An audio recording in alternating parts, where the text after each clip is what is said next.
All right, ladies and gentlemen, you are welcome to another great episode on your favorite political talk show, The Truth, with Ben Jokes. Breaking news: Speaker of Lagos State House of Assembly, Mudashiru Obasa, has been impeached for gross misconduct and abuse of office. And many Nigerians are saying he must be one of those who are saying that they don't want Sheyi Tinubu as the next governor of Lagos State. And honestly, I really want Sheyi Tinubu to run for the governor of Lagos State after Sanwo-Olu. I want the slavery status of the Yorubas to be signed and stamped. Let Tinubu try to impose his son on Lagos State after he has imposed so many, including himself, so that the Southwest can either rise to reject being Tinubu's slaves or bow to him as spineless stooges and willing servants. One after the other, those who believe that tribal and religious sentiments supersede competence when choosing leaders are becoming victims of their own misdeeds. During the 2023 presidential election, some people could not see beyond religion. They said it was haram to vote against a Muslim ticket. But as we speak, those same people are going through the worst time of their lives. Few hours ago, the Muslim community took a devastating hit, and once again, the reality of the failure of their Muslim ticket dawned on them. Concurrently, the Nigerian police, through their public relations officer, made a pronouncement that set the media on fire. Every Nigerian must see this pronouncement. Before I show you details of these top stories and how Nigerians reacted, let me quickly show you these updates. First one here is a video by Chief Adetokunbo Pears, once again speaking the minds of patriotic Nigerians as regards the role of INEC in Nigeria after the criminal Mahmood Yakubu asked for 126 billion naira for 2025 elections alone. Let's take that video from Chief Adetokunbo Pears. Always been a concern of anybody who wants betterment of Nigeria, good governance, that our electoral system is efficient and credible. It has not been since this new dispensation of democracy since 1999. No election has been quite credible. The electoral system symbolized, represented by INEC, is a very faulty system. Because in a situation where you have a president of a country who is a politician seeking re-election or election, being the one appointing the INEC chairman and the INEC commissioners, evidently, it is self-evident that the system cannot be free and cannot be fair. There's always been a concern. I was looking through my papers as I got prepared to come here. I remember in 2022, as we were getting close to the 2023 elections, we had a press conference addressing this issue with INEC. Before that election, we were looking at what happened before the 2019 election. There were 1.3 million uncollected PVCs in Lagos State alone. Then people were saying, voters were saying, so many of us have not even received our voter's card. That's not to say the ones that were not collected. Some have not even been given. So 4 million people registered online and offline, and they were expecting their PVCs. 6 months before the election, 3 months before the election, only 1% of those people had their PVCs. So the system is totally broken. This last 2023 election, only 31% of the votes came in, and INEC announced a winner. I mean, it's obvious there's a serious problem. And the problem, so the government itself is not credible because the election that brought the government into place is not credible. You said only 31% of the votes came in? Yeah. Or only 31% of the population of the registered voters voted? No. Only 31% of the votes had come in to INEC when INEC announced. So that's why Atiku challenged it, Obi challenged it, everybody challenged the result. I know what is going on. Something happened in INEC.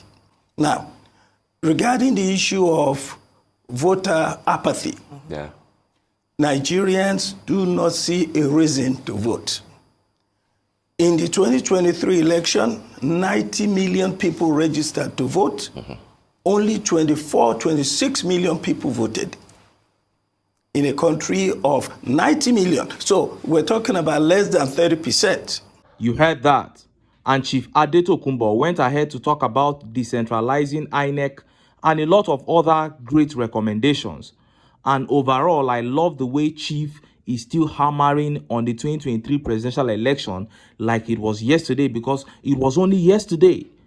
And I feel that other members of the opposition are not doing enough. The way they are just trying to sweep that matter under the carpet does not make sense at all to me. First of all, this present INEC as it is cannot conduct a free and fair election in any capacity, whether state or local government or at the federal level. So what is the point of even preparing for an election when the umpire is biased? When you know that the umpire is going to cheat? I think members of the opposition should be more concerned about reforming INEC than even a merger, because the 2023 presidential election was not lost to the APC, it was lost to INEC, and no merger can defeat INEC, unless, of course, the people themselves rise against INEC in a revolution. But the opposition has to be the one to begin that by demanding the implementation and drafting of incorruptible, transparent processes into the electoral laws.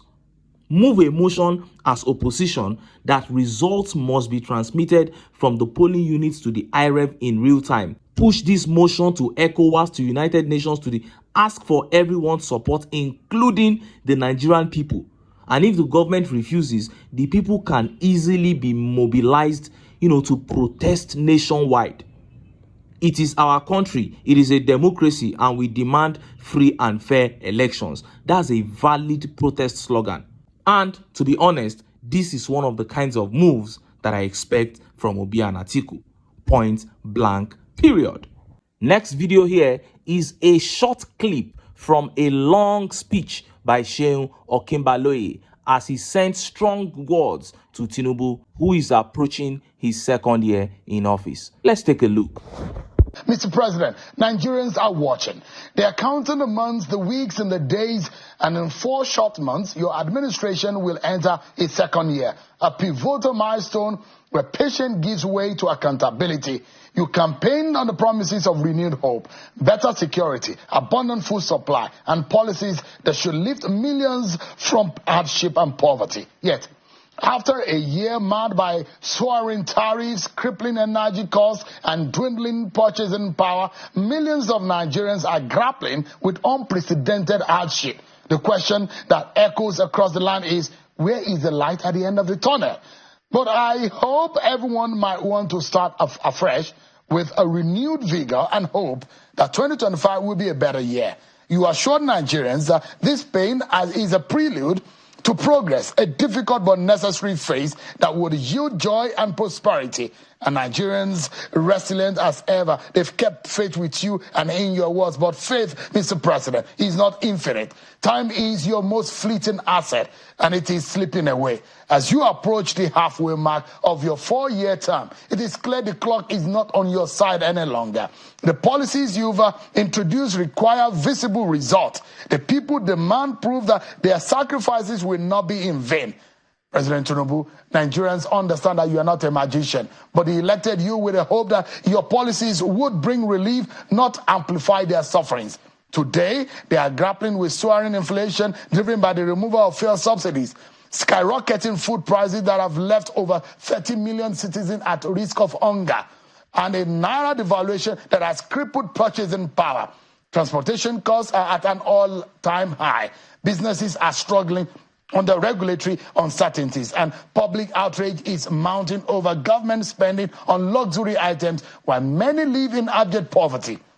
Sheung Okimbaloye on point there, and he that has an ear, let him hear. But obviously, Tinubu and the APC have no ears. It behoves Nigerians who bear the brunt of their evil leadership to prepare to send them out of office.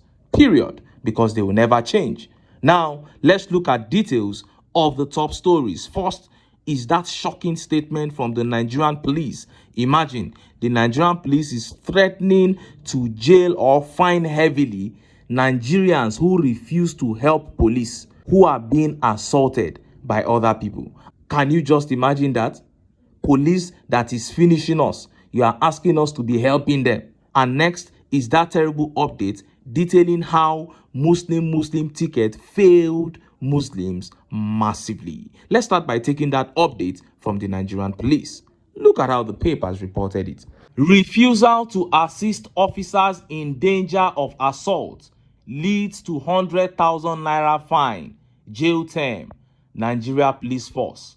The Nigerian Police Force has revealed that refusal of anybody to assist officers who are in danger of assault while carrying out their official duty is liable on conviction to a fine of 100,000 naira or imprisonment for a term of 3 months or both. This was disclosed in a statement by the first Public Relations Officer Olumuyiwa Adejobi on Sunday, January 12. The statement read, Section 197 of the Criminal Code Act in Nigeria, resisting public officer. Any person who in any manner obstructs or resists any public officer while engaged in the discharge or attempted discharge of the duties of his office under any other act, law, or statute, or obstructs or resists any person while engaged in the discharge or attempted discharge of any duty imposed on him by an other act, law, or statute is guilty of a misdemeanor and is liable to imprisonment for 2 years. Section 99, Police Act 2020. When a person is called upon to aid and assist a police officer who is, while in discharge of his duty, assaulted or resisted, or in danger of being assaulted or resisted, and the person refuses or neglects to aid and assist, the person commits an offense and is liable on conviction to a fine of 100,000 naira or imprisonment for a term of 3 months or both. You heard that. Now, he is basically saying if police asks for my help and I don't offer it, I will be fined or jailed or both. Now, are these people deaf or they are just being deliberately mischievous? The people are saying there is enmity between them and the police. They are saying that the police are oppressing them, they are killing them. And you are looking away from all that, always coming up to say rubbish. If you are a serious organization, that is what you should be addressing. The people you are paid to protect are saying that you are killing them. And every time you look away from that, you come out and you start talking as if you are attacking the people. Even you, the PRO, you are not making any sense. And Frederick here says, what is the punishment for a police officer that refuses to offer assistance when other Nigerians are assaulted or when elections are being rigged in their presence? What about situations when police officers refuse to respond to distress calls and they tell you that they have no fuel in their vehicle? And he tagged the Nigerian police. Come out and answer. You don't want to answer all this, only for you to come out and say rubbish every time. And Michael Nee here says, I will pay for bail when arrested for something I didn't do, and I will now see police and help police, make I bend. Nee says he's never going to help police. And Bode Taiwo here says, and what is the penalty for a police officer that refuses to assist a Nigerian in danger of assault while trying to exercise his fundamental civil rights? What do you have to say about that, Mr. PRO?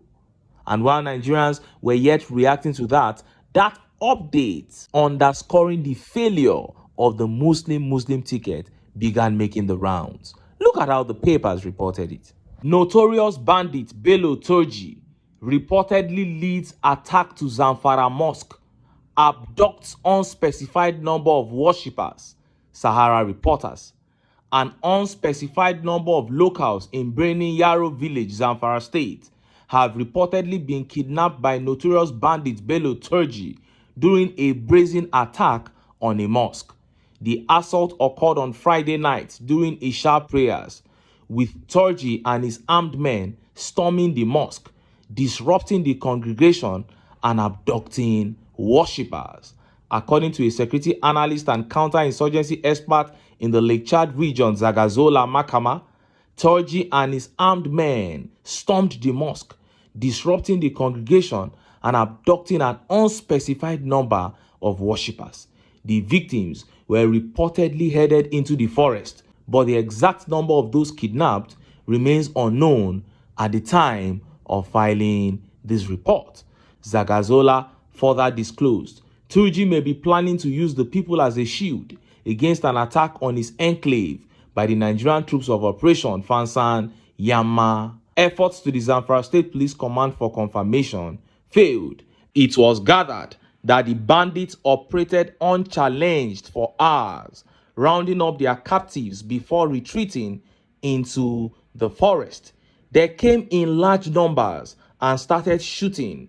People ran in all directions, but they still managed to take many of our loved ones, a resident said. A local traditional leader who spoke on condition of anonymity confirmed the abductions, adding that the victims included several women and children. He lamented the lack of security presence in the area, describing the attack as a devastating blow to the community. You heard that. Muslims were praying in their mosque, and Bello Turji stormed the mosque and abducted many of them. They said an unspecified number. And when they say unspecified number, I'm telling you, your imagination will be completely beaten when you hear the real number. I'm sure in a few days, the number will come out. Don't be surprised if you start hearing like 100 and something, because that's how they pack themselves in their mosques in those areas. And this man just came in. They said everybody started running in different directions, but he still managed to kidnap many. The same Bello Turji that the National Security Advisor Nuhu Ribadu claimed had been eliminated many times. And if you follow the report well, they said he operated with his men for hours unchallenged. You want to tell me that the security forces didn't receive words that that community was under attack? Surely every community in that volatile region must have ways of reaching security forces at times like that. But on this occasion, nothing happened. The man terrorized them for hours. But what am I even saying? This same Bello Turji may decide to attack a military base tomorrow. So he's not only operating for hours unchallenged, he's not only doing his business unopposed, he is taking the fight to the military camp. He takes the fight to the military camp anytime he wishes. I just pity those young men that are in the military. I don't know whether they don't know what to do with their lives. Fighting a war where the compromise of people at the top is thinking and so obvious. And tomorrow the military will say the media should support them in the fight against insurgency. How do you want us to support you? By not reporting what is happening? One of the residents in that report lamented the lack of military presence in their community. There is no military presence in a war zone, but we have military scattered all over Southeast, chasing shadows, just to fulfill a useless agenda. But the places that really need you, you are absent there. Anyway, the fact remains that the Muslim ticket has neither helped Christians nor Muslims in any way. You were praying in your mosque and they stormed the mosque and began shooting sporadically, abducted as many as they wanted after operating for hours. And they are there, the people at the top. The Tinubu and the Shetima, the Muslim that you guys voted for.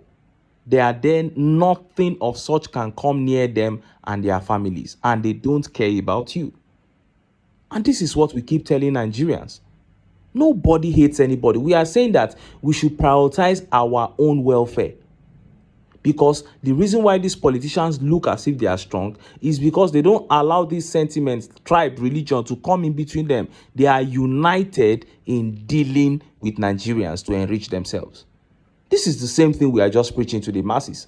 Let us cast these sentiments aside so that we can also unite. And you see, we are more powerful than them because they are very few. It's just that we are divided by these aboriginal sentiments. If we can cast them aside, unite, we can easily take our country back and move things forward. But until then, make I still enter town. Make I go get some ogbonge political news wey una go like. Why? Because of una. Now I dey here, so don't go away. Don't go.